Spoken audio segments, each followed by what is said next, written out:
Is the Republican Party changing under Trump? Sort of impartially or non-emotionally as you can. Can you describe where you think the Democratic Party is going? A lot has changed, a lot, and it's good. Speech is, of course, a threat to the people in power, no matter what side they're on.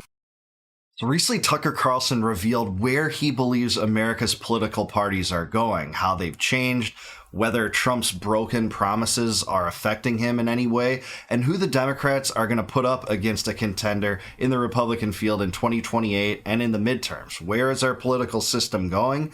Are the ramifications of the Trump administration going to be felt in elections in the future? So let's get his take on this. This is in the context of a conversation with Senator Eric Schmitt from Missouri. So let's see what they say and chime in. So please like the video and subscribe to the channel. Yeah, I believe so. I mean, I think you look at the people who've been elected since, say, 2018-ish, right? The Senate is meant to be, it's a third of the Senate is up every 2 years, and the House, the entire House of Representatives can turn over in 2 years, theoretically, right? The Senate is designed to be that way, but I do think it's changing. I think President Trump, I think one of his great contributions to the Republican Party is that it has given people the confidence to fight. I think that that's a good thing. I think that's right. Right? Because I think that no longer can we deny that we're up against some benign force out there. I mean, there are people on the other side that have a very different vision of this country than we do. And you better stand up and fight for it. And I think he's given us great cause to do it. I mean, you just look at this comeback, and it's just sort of like, it's historically, I mean, we're living in a very historic moment. We're talking about it in real time. But when people look back, I mean, he was in office, out of office, came back. That's only happened one time. Nobody alive now has ever seen that. Came back, and against a backdrop of people trying to throw him in jail, bankrupt him, and assassinate him. And he's back. And I think the difference now, I wasn't there in the first term, but there is a definite recognition, even of some who aren't as aligned as I am with President Trump, that he earned it, and that his policy agenda and his nominees should get a fair shake. I don't know if that was true the first time. I don't think it was true the first time. No. Yeah, I mean, there's a lot to agree with there, actually. He articulates it pretty well. There's no question that this Republican Party under the stewardship of Trump is far different when the neocons were just simply running the show, and that was the rhetoric and actions. At least the rhetoric is more on the non-interventionist side now. However, on the other hand, that hasn't manifested in policy. He started a new war with Iran, which I don't think we've heard the end of. He won't end the war in Ukraine, even though we've always known what that would take. It's just disengagement. He sided with Israel first on every question. So a lot of the differences seem to be illusory. Now, the voting base has shifted. I do think Republican activists have changed. Again, he stood up there on the debate stage in 2016 in Charleston and said, hey, the Iraq war was a disaster, with Jeb Bush sitting right there saying this was a vile crime. Saddam didn't have weapons of mass destruction. He ended both the Clinton and Bush dynasties. That's a major change. There's been a major shift in the sensibilities of Republicans on foreign policy. I just don't think it's panned out in terms of actual policy. Same goes for cutting government spending. He's talked about that, flirted with Doge, kind of threw that in the wastebasket, talked about, getting to the bottom of the Epstein case, doesn't reveal that. He still does give people hope, but I think his hope is, the layers of that hope are being peeled away more and more every day. But the Senate is changing, and I think there's take foreign policy perspective. I think there's an ascending view that I subscribe to, which is sort of American realism. It's much more restrained diplomacy. If you have to move on something that's a legitimate threat to your core national interest, you do it swiftly, decisively. Yeah. But this kind of meandering foreign policy where you can be everywhere all at once all the time, that sort of predated the last decade, I think that's not the future.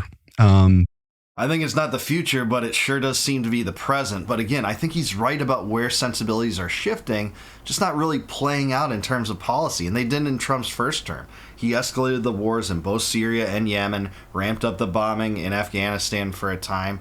And, they would always blame Pompeo and John Bolton for being around him. Well, now he had the opportunity to surround him with people of different sensibilities. And he put in, Marco Rubio and Mike Huckabee and Mike Waltz. That's what he did. But it's still an ascending view. But I do think the Senate is changing, and I think President Trump has sort of led the way on that. And I think just look at the conversation we're having now about trade. A lot of these things that were, after the Cold War ended and Soviet communism was defeated in that way, there was never really an adjustment. Like in many ways, Europe and Japan, we allowed them to get back up on their feet, whether it was protection through NATO or these disastrous trade deals, but they had a purpose at the time, was for them to get up and be able to stand up on their own 2 feet. Well, that time is over. I mean, in many ways, right? Like, we shouldn't have ridiculous trade deals. So President Trump wielding tariffs to get a better deal, that's working. We're getting record investment, trillions of dollars in this country. Exactly. And then also, look at NATO now. Like, they're actually, like, we'll see if they actually do it. But one of the reasons why I went to the Munich Security Conference, I don't have the same foreign policy view of most people that go there, but I wanted to tell them the truth, not what they wanted to hear. I think so many like the adulation and the red carpet that gets rolled out and you're treated as American, whatever, over there, hero to some, like that wasn't my purpose. I wanted them to understand that there's a shift happening. We are pivoting. We're going to protect the homeland. We understand China. The 21st century is going to be defined by this great competition with communist China. We have to win that fight. No, we don't. We shouldn't antagonize China. That's the same view that the liberal establishment and the neocon establishment had toward Russia. That's absurd. It's a recipe for disaster. It's a recipe for a proxy war, taking the side of Taiwan against the motherland. This is absurd. It's so stupid. And, I'm glad if he has more reserved foreign policy views than the most vile neocons out there. But is he willing to really say that you have to take account for your own security when it comes to Israel or Europe or Japan? Are you proposing removing U.S. bases from those countries and U.S. support for those countries, subsidies for security? And by security, when it comes to Israel, I mean a genocide, by the way. I don't think he's willing to do that. And I don't think, the most diehard supporters of Trump, by and large, are willing to do that and criticize any movement away from that, because that's what we've gotten. This antagonism toward China isn't helpful to anyone. And I know that is going to make me a heretic to some people on the right, but I have similar views toward China as I did toward Russia. We benefit immeasurably from trading with China, just like other parts of the world. And so do consumers here and workers. And the people that own businesses are not going to want to pay, 100% more on Chinese goods that they have to use as input goods in their own companies to make products that much more expensive. And you need to stand up on your own 2 feet much more than you ever have before. And I think it's important that more people deliver that message. So I do think that's part of the transformation of the Republican Party right now. And also rooted, and I'm very comfortable in this place now because I grew up in a blue-collar neighborhood. My dad worked 7 days a week in the midnight shift.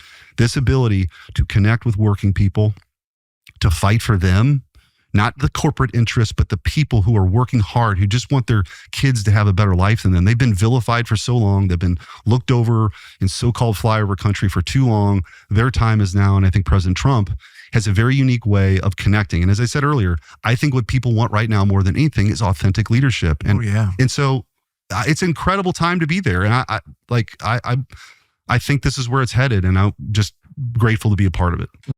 Yeah, I have no doubt that he's right about that. I actually agree with his perceptions on that entirely. But instead of, ramping up taxes and more central economic planning, why not push toward eliminating the IRS? Trump's even talked about that before.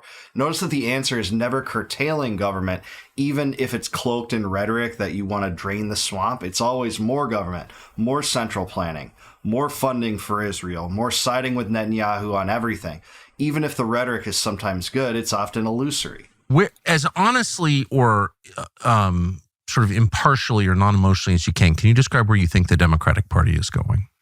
I don't think they've hit rock bottom yet. Okay. Actually, I think that you look at the people that are filling up the arenas. It's Bernie Sanders. It's AOC. It's this Mondami guy who's literally a communist running. He's going to be the mayor of New York, probably. Looks that way. So I think they're still searching. They don't have a message. They don't have a messenger. They're still obsessed with President Trump, with Trump derangement syndrome. They've sort of learned nothing from the last go around with all of this. And, just things that used to be, there used to be kind of a, by the way, a Washington consensus isn't always, it's usually a bad thing. But there used to be kind of a belief that borders were important. Yeah. I don't think they believe that anymore. I think if you really press the rank and file Democrat in Congress, it's They believe in mass migration. They don't think that lines on a map. They think that lines on a map are arbitrary. They'll never win with that. Right. I know. And I don't think they'll get away from it. So I think you saw some self-reflection after the election, but they're falling back into the same Mass old migration has made everyone's life worse in this country. It has. And I think that you look at the Overton window on that now versus 10 years ago when President Trump came down the escalator. Yeah. It's pretty dramatic. I totally agree with him on that. There has been a shift on that. And I think if you would have taken people like Hillary Clinton even 20 years ago and Bill Clinton 30 years ago, and you would have bring them on a time machine from those eras in which they were prominent politically to now, and you'd have mainstream Democrats calling them right-wing fascists for their beliefs in that. They actually wanted stricter border controls than Reagan in a lot of ways, because Reagan had a quasi-amnesty during his presidential stewardship. So yeah, I'm with him on that. It's interesting to say he doesn't think that they've learned from, the defeats and haven't hit rock bottom yet. In a way, I agree. I don't think they've really put up impressive, imposing, charismatic figures to, lead the way into new democratic frontiers. Certainly Bernie is not that, even though he represented, a vast swath of the progressive kind of segments of the United States. But AOC or Gavin Newsom or Gretchen Whitmer, I don't know that they're going to have that ability to connect with so many people like Trump has had. As to whether they've learned from their mistakes, in some ways, I think that you do see a small shift. You're seeing less Democrats getting wrapped up in the trans kids things and trans and kids. And you're seeing some of them do stuff like take away their pronouns from their bios. AOC, who ye named, actually did that on Twitter. You are seeing some movement away from wokeness. Wokeness isn't dead yet, but I actually think they are correcting to some extent. Not because they don't believe in it. I think they still do believe in it, but they want to be more politically viable. And that stuff's just poisonous to the electorate. So I think they're taking baby steps and learning. We'll have to see if they really are rock bottom. It is dramatic. In a good way, right? So I think that oftentimes we get caught up in the daily news cycle. What is the thing of the day? But if we take a step back and we look at how the Republican Party has been transformed, how the country has sort of woken up from this fever dream we talk a lot about in the book, I think that's all positive. Yes. There's more work to do, but I'm optimistic. I think that's wise. You're taking a bigger view of it, and a lot has changed, a lot, and it's good. Here's one of my... And by the way, real quick, the other thing that's different, when I was growing up, it was in college in the 90s, this political correctness thing was sort of beginning.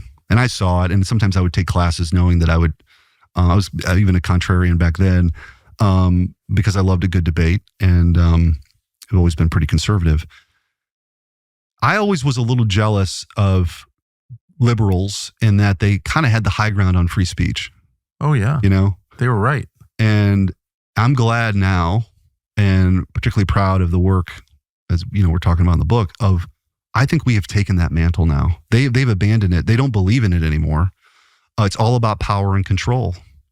Well, it is about power and control when it comes to suppressing anti-Zionist views, too, and rewriting speech codes in multiple U.S. states that if you render speech critical to Israel, you're often called an anti-Semite. That isn't the kind of free speech that the Republican Party's embracing. I mean, largely, I do think there's a shift in the direction of more free speech-oriented things, but the Republicans aren't embracing it to its fullest extent, to its natural extension. And that's something that, you'll never hear them bring up, but there are hate speech laws being proposed and implemented right now that are on the basis of how closely aligned you are with Israel, let alone how closely aligned you are with the U.S. states. You can mock them and boycott them all you want, but in many Republican circles, you can't do that toward Israel.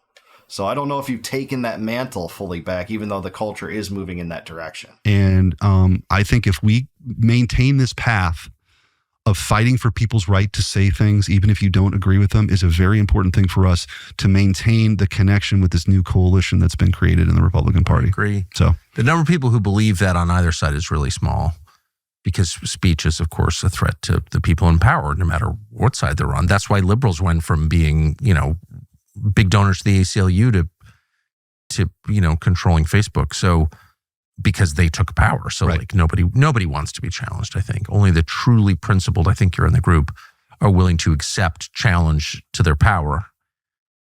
without trying to shut people up. Yeah, again, I don't know how convinced I am of that the typical Republican is willing to embrace that again to the fullest extent. I do think Republican activists are. Many people are sick of the anti-Israel crackdowns that have happened in that arena, which you are seeing play out. It's not being covered by a lot of mainstream media, but if you watch people like Glenn Greenwald, he's certainly covering it.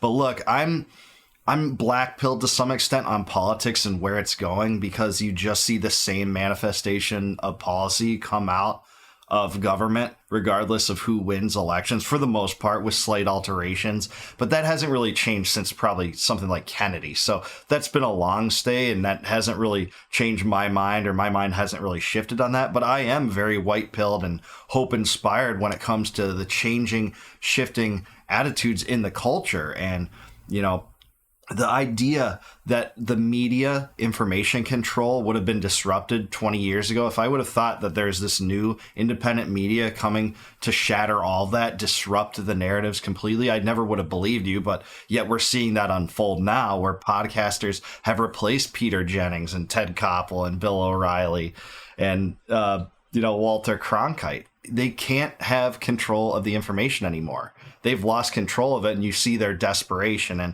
that's what I think is moving us in a better direction, not kind of shifts in the political parties and, things like that. Activist base have changed, but politics hasn't, because the lobbies that influence these politicians have remained regardless of whatever changes happen in terms of the political spectrum, what kind of planks that the parties adopt in their respective platforms, etc. But I still would rather have, I guess, this brand of republicanism than the George W. Bush neocon brand that drove us into the mud completely. I think that is still influential in politics. That still does inspire the things you saw out of, the strike on Iran for the sake of Netanyahu shelving our diplomatic opportunities with Iran to do that, continuing the money flow to Ukraine to fight this proxy war, which George W. Bush in some regards set up by holding the Bucharest summit and said, NATO will include Ukraine and Georgia.